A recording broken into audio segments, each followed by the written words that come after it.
जय हिंद साथियों, शुरुआत करते हैं 2 अप्रैल की महत्वपूर्ण खबरों से। तो पहली खबर दिल्ली हाई कोर्ट की तरफ से आ रही है, जहां पूर्व सैनिकों को लेकर एक बड़ी ही मार्मिक टिप्पणी की है। निस्वार्थ सेवा के बदले सैनिकों को शेष जीवन में सहारा दे सरकार, ये कहा है दिल्ली हाई कोर्ट ने। कोर्ट ने सैनिकों की निस्वार्थ सेवा को याद करते हुए कहा कि अमेरिका के राष्ट्रपति रहे जॉन एफ कैनेडी ने कहा था कि यह मत पूछो कि देश आपके लिए क्या कर सकता है, बल्कि यह पूछो कि आप देश के लिए क्या कर सकते हैं। कुछ लोग इसे सिर्फ प्रशंसा तक सीमित रखते हैं, लेकिन कुछ लोग इसे जीवन का हिस्सा बनाते हैं।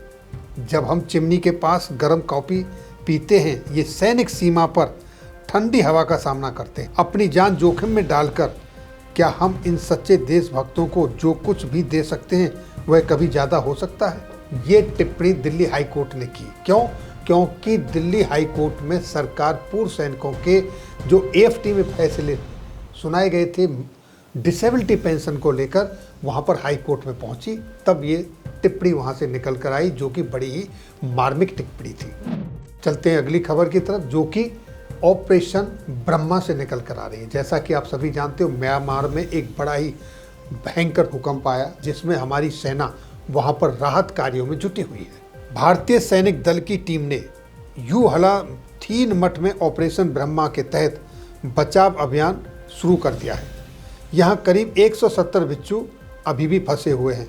भारतीय दल को 13 इमारतों की जिम्मेदारी मिली है, जिनके मलबे से अभी तक भारतीय सेना ने 7 शव बरामद किए हैं। अगली खबर कर्नल पुष्पेंद्र सिंह बथ के साथ जो 13 मार्च को मारपीट हुई थी उससे जुड़ी है, जहां पर कई चीजें निकलकर सामने आ रही हैं। साथियों, जसविंदर कौर बाथ, जो कि कर्नल पुष्पेंद्र की वाइफ हैं, वो पंजाब के मुख्यमंत्री श्री मान साहब से मिली। मान साहब ने उन्हें पूरा भरोसा दिलाया और कहा कि वो उन्हें पूरा न्याय दिलाएंगे। दूसरी तरफ दोस्तों, ADGP अमरदीप सिंह राय, जो कि 1994 IPS बैच के अधिकारी हैं, उनको SIT का हेड बनाया गया है। उन्होंने अपनी इन्वेस्टिगेशन शुरू कर दिया है और वो आज 2 अप्रैल को पटियाला पहुंच रहे हैं और उन्होंने इस संदर्भ में एक मोबाइल नंबर भी जारी किया है, 7508300342। यानी कि जो भी लोकल वहां पर लोग हैं, जिनके पास अगर कोई वीडियो फुटेज है या कोई CCTV रिकॉर्डिंग है, तो वो उनके साथ शेयर कर सकते हैं, इन्वेस्टिगेशन में मदद कर सकते हैं। अब चलते हैं अगली खबर की तरफ, और वो है अग्निपथ स्कीम 2025-26 से, जहां पर 10 अप्रैल तक आवेदन किया जा सकता है। इस स्कीम के तहत 12 मार्च से आवेदन शुरू हुआ है और साथियों, निसंतान तलाकशुदा व विधवा महिला भी अग्निवीर बन सकती हैं, जिसमें मिनिमम उम्र 17.5 साल से 21 वर्ष के बीच होना चाहिए।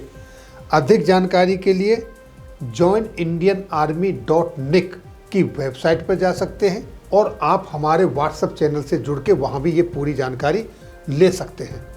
साथियों, अगली खबर 8वें वेतन आयोग से है। सरकारी कर्मचारियों को नहीं मिलेगी बढ़ी हुई पे और पेंशन 2027 से पहले। साथियों, 8वें वेतन आयोग की सिफारिश 2027 से पहले लागू होना मुश्किल है, क्योंकि नए आयोग के गठन के 15 से 18 महीने में सिफारिशों को अपना असली रूप दे पाएंगे और साथ ही आयोग की अंतिम सिफारिशें प्रस्तुत करने से पहले एक अंतरिम रिपोर्ट जारी करनी होती है। लेकिन 8वां वेतन आयोग पूरी रिपोर्ट 2026 के आखिर तक ही दे पाएगा और फिर उसके बाद सरकार उसकी समीक्षा करेगी और फिर उसको कार्यान्वयन करेगी। इसका सीधा मतलब ये हुआ कि वेतन और पेंशन में जो बढ़ोतरी है वो 2027 के शुरुआत तक ही लागू हो पाएगी। लेकिन अच्छी बात यह है कि आपको उसका एरियर मिलेगा।